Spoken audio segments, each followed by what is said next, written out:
최근 집값 약세로 전세 가격이 집값을 뛰어넘는 깡통주택이 늘어날 가능성이 커지고 있다고 합니다.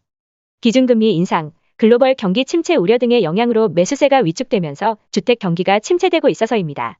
임대차법 시행 이후 전세 가격은 크게 올랐는데 최근 집값 약세 흐름과 연동해 전세 보증금이 매매 가격 수준이거나 더 높은 깡통전세 위험이 커지고 있는 것입니다. 집주인이 세금을 내지 않아 세입자가 보증금을 돌려받지 못한 규모가 늘고 있고, 한국자산관리공사의 미납세금 공매에 따른 임차 보증금 미회수 내역 자료에 따르면 올해 1월에서 7월 임대인의 세금 미납으로 임차인이 돌려받지 못한 건수는 101건으로 총 보증금 122억 1,600만 원으로 집계됐습니다. 2017년 52억 5천만 원과 비교하면 2배 이상 급증한 규모입니다. 그럼 이제 깡통전세란 무엇인지 알아보도록 하겠습니다. 깡통전세를 알기 전 먼저 전세가율에 대해 설명해 드리자면, 전세가율이란 매매가격 대비 전세가격의 비율을 말하는데요. 매매가격이 1억인 빌라의 전세가가 8천만 원이면 전세가율은 80%입니다. 보통 전세가율은 50%에서 70%가 일반적이며 70% 이상 넘어갈 경우 전세가율이 높다고 표현합니다. 갭투자자 입장에선 전세가율이 높을수록 적은 돈으로 투자가 가능하고, 전세 세입자의 입장에선 전세가율이 높을수록 비싼 값에 전세를 산다는 뜻이며, 만약 집주인이 파산할 경우 내 전세금을 다 돌려받지 못할 가능성도 생깁니다. 즉, 이런 걸 깡통전세라 부르는데요. 깡통전세란 전세가율이 100%를 넘어갈 때 혹은 100%에 가까울 때, 즉 집을 팔아도 전세금을 돌려줄 수 없는 것을 뜻합니다. 보통 전세 세입자의 경우 전입신고 플러스 확정일자를 통해 대항력을 부여받습니다. 최악의 경우 전세 목적물을 경매 처리하고 경락대금으로 전세금을 돌려받을 수 있습니다. 그런데 대항력을 가지고 있다고 모든 전세금을 다 받을 수 있다는 뜻은 아니라고 합니다. 깡통전세의 경우 경매에 넘어가서 집이 팔려도 내 전세금보다 적기 때문에 다 돌려받을 수 없게 됩니다. 깡통전세란 말도 빈통이라는 깡통에서 유래됐으며 이름만 들어도 어느 정도 뜻을 유추할 수 있습니다.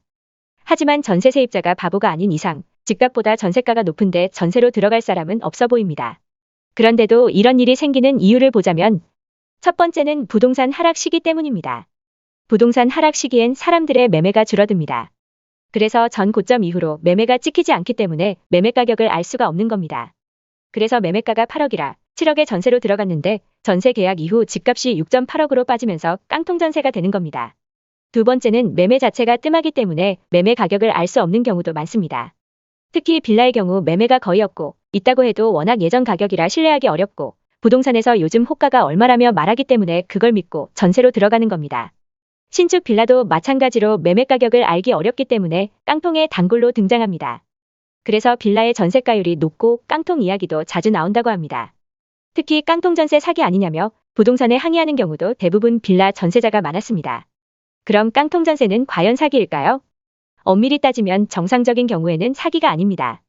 집값 하락 시기 사람들은 집을 사지 않고 나중에 떨어지면 매수하려고 전세로 들어가고, 당연히 전세 수요가 늘어나니 전세 가격이 오릅니다. 나중엔 전세 가격이 집값을 밀어 올리긴 하지만 그게 장기화되다 보면 깡통전세가 생기고 집주인이 파산할 경우 깡통전세가 현실화되기 때문에 사기라고 보기엔 어렵다고 합니다. 하지만 위의 경우는 정상적인 경우이고 사기로 분류되는 경우들이 꽤 있습니다. 국토부가 분석한 전세 사기의 대표적인 사례는 임대차 계약 이후 제3자에게 즉시 매도하는 것입니다. 국토부에 따르면 임대인 A씨는 공인중개사와 공모에 총 500여 명을 대상으로 1,000억 원가량의 깡통전세 임대차 계약을 맺었다고 합니다. 이후 A씨는 무자력 임대인 B씨에게 주택을 매도하고 잠적했습니다. A씨는 매매 가격보다 비싼 전세 보증금을 받고 세입자를 들여 계약을 맺었습니다. 신축 빌라의 시세를 제대로 모르는 세입자들은 A씨와 한패인 공인중개사의 말만 믿고 전세 계약서에 도장을 찍은 겁니다. A씨는 이런 방식으로 전세 보증금 약 1,000억 원을 받아 챙겼고 공인중개사에겐 전세금의 10%를 수수료로 줬다고 합니다. 이후 A씨는 전세금을 돌려줄 능력이 없는 바지 투자자에게 빌라를 처분하고 잠적했습니다. 갭투자를 이용해 전세 사기를 치는 수법도 있습니다.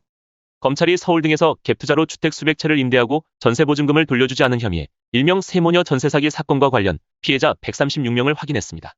이 사건의 피해액은 총 298억 원에 이르는 것으로 알려졌는데요.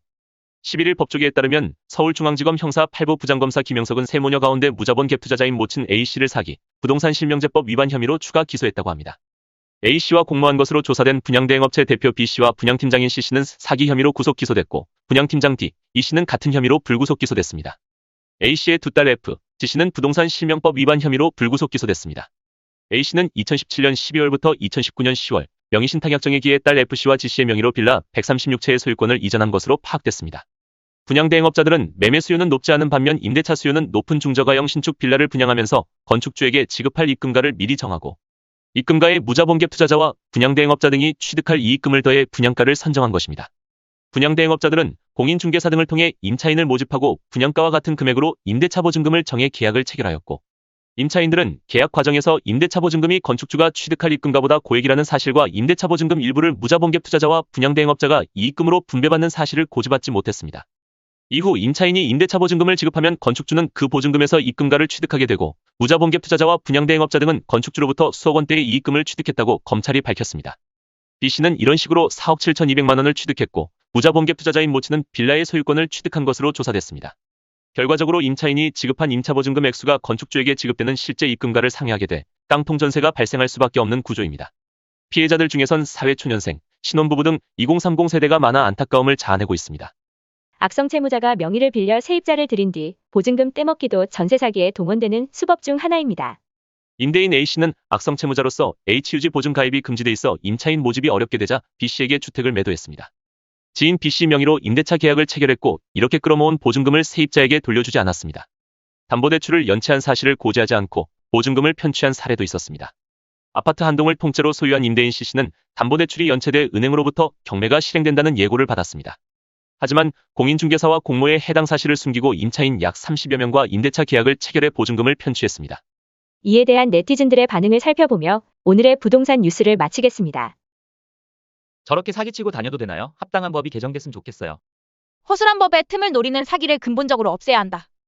사기친 애들 전부 재산 몰수 평생 갚게 하자. 전세 들어갈 때 전세보증보험을 무조건 들어야 한다. 잘 알아보고 들어가야지. 다세대 신축은 무조건 피하게 된다. 깡통 전세 때문에 소송까지 갔는데 너무 피말리는 경험이었다. 사기죄는 살인죄만큼 강하게 처벌해야 한다. 피해 변제를 하면 풀어주고 피해금 변제를 안 하면 영원히 감옥에서 꺼내주지 말아야 한다. 이렇게 매일 수년을 당하고 뉴스에까지 여러 번 나왔는데 법이 안 바뀐 게 레전드다. 월세 아끼려고 전세 알아보는 중인데 사기가 너무 많아 시도할 엄두가 안 나네요. 사기꾼이 제일 악질이지만 제일 강력하게 처벌받았으면 하는 건 공인중개사다. 전세금 반환에 대해 세입자를 보호할 수 있는 법 좀 제대로 만들어라. 같이 사기친 공인중개사는 자격 박탈하고 사기 못 치게 신상공개 20년 해야 된다. 징역은 당연한 거고 어떻게든 다 토해내게 만들어야 한다. 사기쳐서 벌어들이는 이득이 징역살이보다 이점이 많으니 사기 범죄가 끊이질 않는 듯. 사기꾼들이 잘 사는 세상이다. 짜고 친 것들 싹 잡아들이고 재산 몰수해라 제발. 전세 사기는 어지간하면 부동산이랑 연계되는 경우도 많아서 공인중개사도 철저하게 매물 관리 안 하면 강력하게 처벌하는 걸로 해야 함. 전세 사기 무기징역 때리면 금방 없어져요. 법으로 현실적 제도를 만들어야지 범인 때려잡는 건 그 순간뿐이다. 보증금을 돌려주지 않으면 무조건 구속시키면 됨. 전세 사기야말로 보이스피싱과 함께 가장 악질적인 사기인데 왜 엄벌이 없냐. 전세 사기는 한 가정을 파탄으로 만든다. 사형으로 처벌해라. 누가 가격 정보 몰라서 당하냐?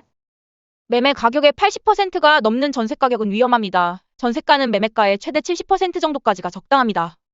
사회적 약자, 서민을 상대로 전세금 사기를 치는 임대업자는 징벌적 손해배상 법을 적용, 강력하게 처벌해야 합니다. 집 여러 채 가진 임대인 조심해야 한다. 자본주의의 기본엔 어긋나지만 대한민국의 특수성을 고려해 주택 소유수 규제해야 한다. 법적 제한이 없는 게 제일 문제임. 전세 사기는 몇십 년 전부터 꾸준했는데 개선할 생각을 안 함. 서민을 상대로 한 사기성 깡통 주택 투기는 특별법을 만들어서라도 실형에 처해야 한다. 여기까지 네티즌들의 반응이었습니다. 시청해주셔서 감사합니다. 구독과 좋아요는 영상 제작에 큰 힘이 됩니다.